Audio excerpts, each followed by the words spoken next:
लाल सरकार की जय। श्री राधा रानी सरकार की जय। श्री राघवेंद्र सरकार की जय। श्री संत समाज की जय।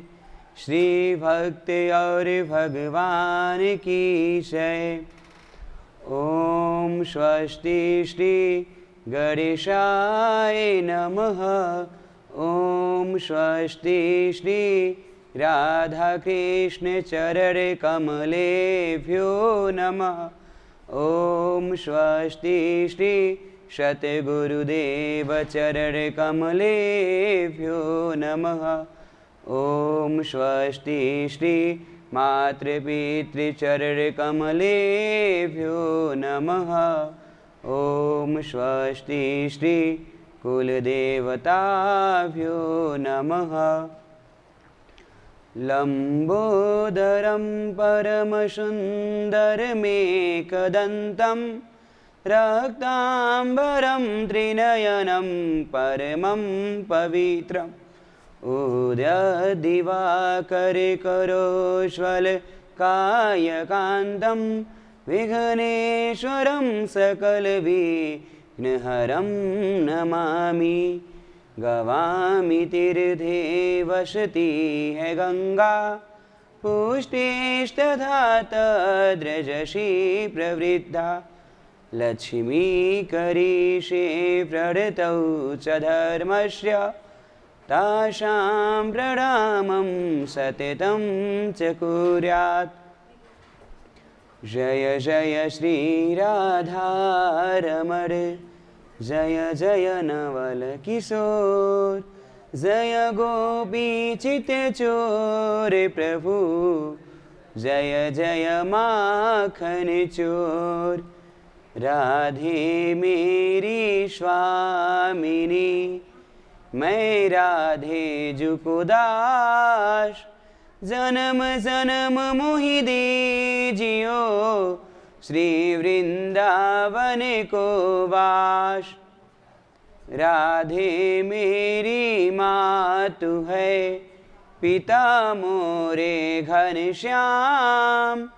इन दोनों के चरणों में मेरा बारंबार प्रणाम।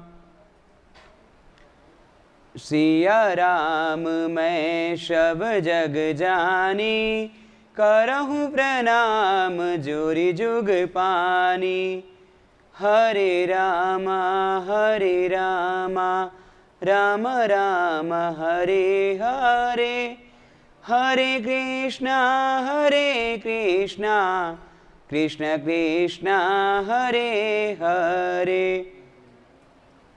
परम परात्पर अखिलेश्वर अकारण करुणावरुणालय भक्ति वांछा कल्पतरु पीताम्बरधारी श्री बाके बिहारी लाल जी के चरणों में इस दास का सादर प्रणाम। परम आराध्य लाडली श्री वृषभानु दुलारी नंदिनी किशोरी श्री राधा रानी जी के चरणों में इस दास का सादर प्रणाम। अंधकार रूपी अज्ञान से प्रकाश रूपी ज्ञान की ओर ले जाने वाले मेरे सतगुरुदेव जी के चरणों में इस दास का सादर प्रणाम। दूर दूर से आए हुए गांव-गांव से पधारे हुए पिता एवं दादाजी के समान भाव रखने वाले एवं कंधे से कंधा मिलाकर चलने वाले युवा बंधु मित्रगण एवं नन्हे मुन्ने बाल गोपाल और माता अनुसुईया के चरित्र को चरितार्थ करने वाली सभी मातृशक्ति को मेरा प्रेम भरा जय जय श्री राधे। जय जय श्री राधे श्याम।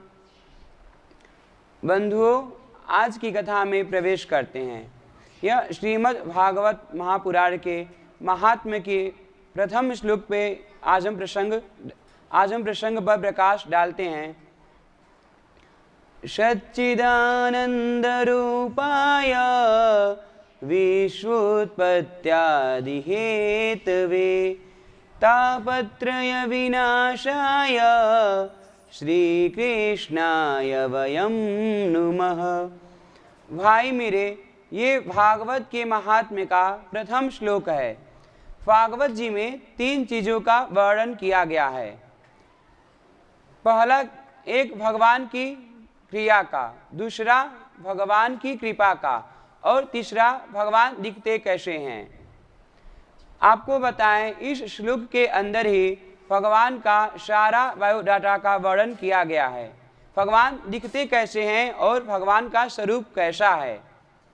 सच्चिदानंद रूपाय, बंधुओं, एक सत्य है, एक चित्त है और एक आनंद स्वरूप परमात्मा को बताया गया है, जो हर जगह हर कण कण में जिसकी व्यापक सत्ता रहती है, जो हम नग्न आँखों से नहीं देख सकते, वही सत्य है।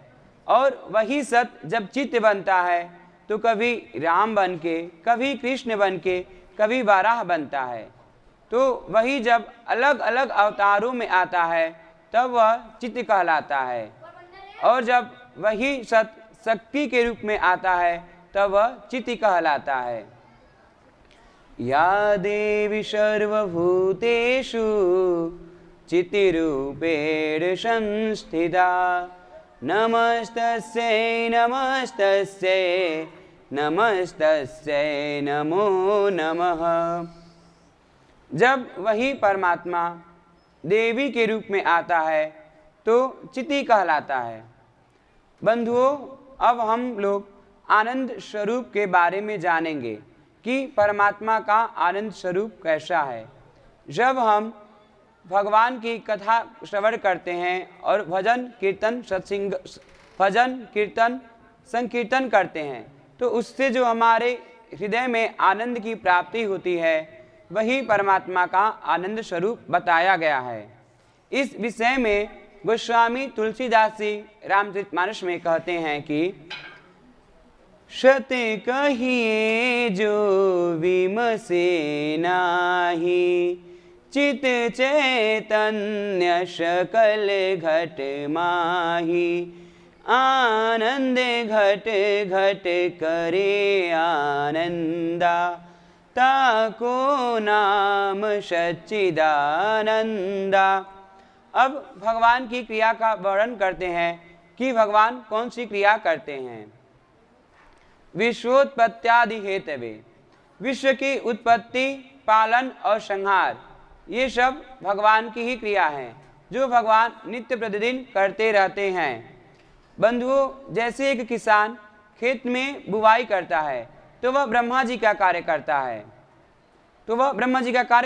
है, लेकिन कुछ समय बीत जाने के बाद जब वह फसल बड़ी हो जाती है तो वह उस फसल में निराई, गुराई, सिंचाई इत्यादि कार्य करता है, तब वह विष्णु जी का कार्य करता है। फिर उससे कुछ दिन बाद जब फसल पक कर तैयार हो जाती है तब वह किसान उस फसल को काटना प्रारंभ करता है, तब वह शंकर जी का कार्य करता है। अब बंधुओं, यह एक बात सोचने की है कि देखिए, किसान तो एक है पर उसके कार्य अलग अलग हैं। इसी प्रकार हमारे परमात्मा तो एक हैं लेकिन उनके कार्य अलग अलग हैं। अब हम आगे जानते हैं कि भगवान किन किन तापों का विनाश करते हैं। तापत्रय विनाशाय दैहिक दैविक भौतिक तापा, राम राज काहू नहीं व्यापा। भगवान इन 3 तापों का, दैहिक, दैविक और भौतिक तापों का नाश तो कर देते हैं।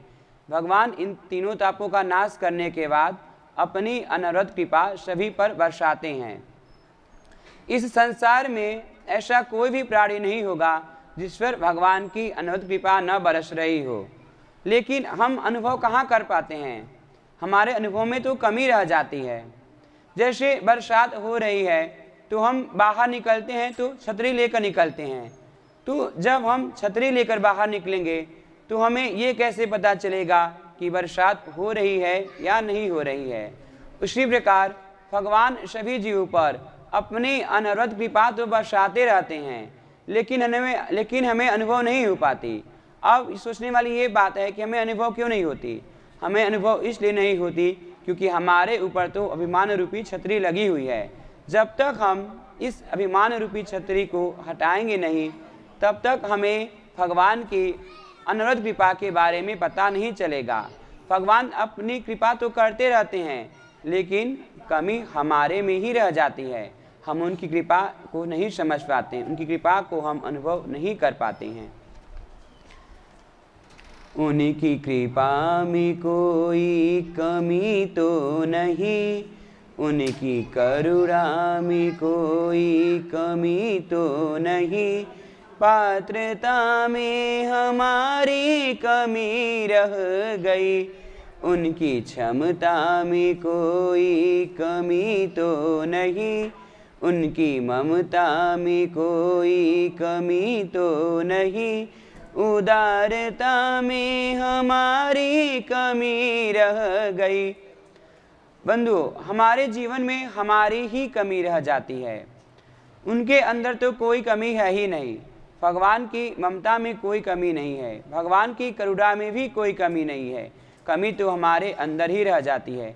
इसीलिए तो भगवान कहते हैं कि हमें मनुष्य क्यों नहीं प्राप्त कर पाते, क्योंकि वे हमें मन से याद नहीं करते। तो इस विषय में गोस्वामी तुलसीदास जी कहते हैं कि निर्मल मन जन सो मोहि पावा, मोहि कपट छल छिद्र न भावा।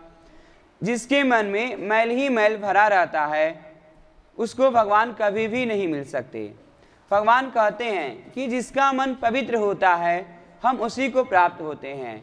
इसलिए हमें भगवान का जप, कीर्तन, सत्संग, संकीर्तन इत्यादि इत्यादि कार्य करना चाहिए। श्री कृष्णाय वयम नुमः।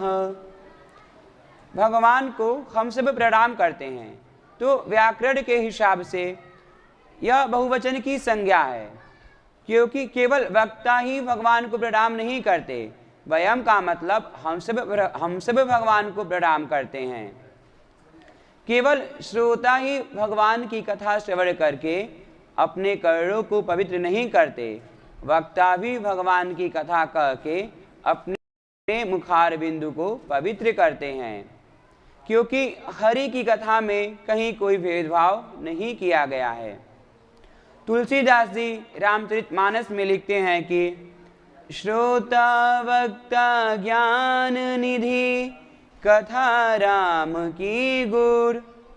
बंधुओं, भागवत जी की परंपरा तो बड़ी विचित्र है।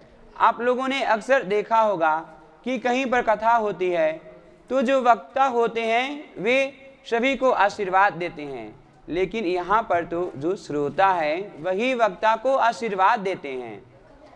आज सूत जी महाराज 16 वर्ष की अवस्था में व्यास गद्दी पर बैठकर सभी शौनकादि ऋषियों को कथा श्रवण करा रहे हैं, और जब कथा समाप्त हो जाती है तो सभी शौनकादि ऋषि शुद्ध जी महाराज को आशीर्वाद देते हैं और कहते हैं कि सूत सूत चिरंजीव वदनो वदतांबर, कथां भागवतीं पुर्यां यदाह भगवान छुका। हे शुद्ध जी महाराज, आप चिरंजीवी हो, आप दीर्घायु हो, आपकी आयु नित्य प्रतिदिन बढ़ती जाए, आप सदैव प्रसन्न रहें, आप सदैव खुशी रहें और सुख से अपना जीवन का निर्वाह कीजिए। और ऐसे ही ऐसे ही आप हमें और सारे जगत के लोगों को अपनी आनंदमय कथा का रसपान कराते रहिए। आइए बंधुओं, अब हम नैमिष शारद के क्षेत्र में चलते हैं, जहाँ पर श्री शुद्ध जी महाराज 88,000 ऋषियों को कथा श्रवण करने के लिए इच्छुक हैं। अब आज की कथा को अब हम यहीं पर विराम देते हैं। जय जय श्री राधे, जय जय श्री राधे श्याम।